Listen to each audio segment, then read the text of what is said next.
Bonjour, bienvenue sur Mon Financier. Les marchés européens prennent le contre-pied de la tendance américaine et asiatique et ouvrent en légère hausse. Le CAC, lui, sous-performe un petit peu la tendance avec un léger gain de 0,11% à 4448 points. Ailleurs, Francfort rebondit de 0,48% à 9446 points. L'Eurostoxx progresse carrément de 0,52% et Londres de 0,45%. Du côté des valeurs maintenant, c'est Sanofi, deuxième plus forte pondération du CAC, qui signe la meilleure performance dans les premiers échanges, à un gain de 2% à 77,67 €. Sanofi qui a donc fait état de résultats positifs pour sa première étude de phase 3 pour un vaccin contre la dengue. Très bien orienté également Bouygues qui s'adjuge 1,4% à 32,05 €. Bouygues qui profite de la spéculation qui entoure le dossier Alstom, alors que le conglomérat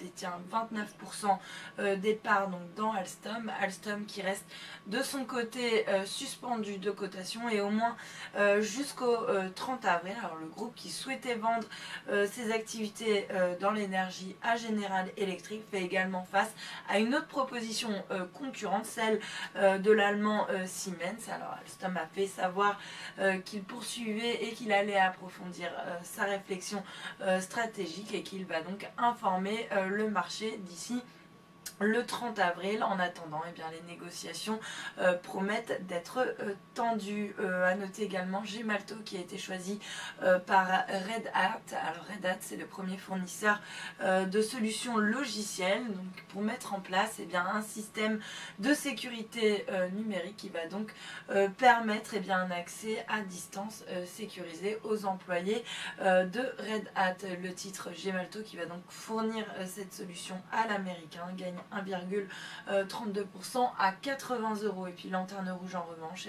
Publicis qui perd 1,5% à 60,80 € alors que le français serait en désaccord avec Omnicom, donc l'américain, sur la direction de la nouvelle entité issue de la fusion des deux groupes. Une nouvelle source d'incertitude donc pour les actionnaires. Et puis sur le SBF 120, on notera que Soitec et Air France font la course en tête avec des gains respectifs de 3,09 et 1,5%, alors que à l'inverse c'est Peugeot qui signe la plus forte baisse, moins 1,7% à 12,60 € sur le marché d'échange.